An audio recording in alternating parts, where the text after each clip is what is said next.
சுகம் அடையாமல் விழுந்து கிடந்தவள் இயலவில்லை. இனி தன் வாழ்வு அவ்வளவுதான் என்ற பரிதாபமான நிலையிலிருந்த அந்த பெரும்பாடு பெண்மணிக்கு இயேசுவின் வருகையின் செய்தி ஒரு ஊன்றுகோலாய் இருந்தது. சிறுமையுற்ற அந்த நிலையில் தன்னை முழுவதுமாய் மறைத்து கொண்டு மக்கள் கூட்டத்தின் நடுவில் புகுந்து உறுதியான நம்பிக்கையுடன் இயேசுவின் ஆடையை தொட்டவுடன் தன் உடலில் மாற்றம் ஏற்படுவதை உணர்ந்தாள். இயேசு திரும்பி பார்த்து என்னை தொட்டது யார் என்று கேட்டவுடன் இனி என்ன நடக்குமோ என்று அஞ்சி நடுங்கி மீண்டும் இயேசுவின் பாதத்தில் விழுந்து தனக்கு ஏற்பட்ட சுகத்தை மக்கள் அனைவர் முன்னிலையில் சொல்ல இயேசு திருவாய் மலர்ந்து மகன் நல்லா இருந்தா பரவாயில்ல. அப்படியா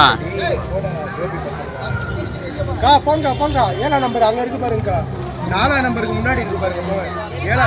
7ஆவது பஸ் 4ஆம் நம்பருக்கு முன்னாடி.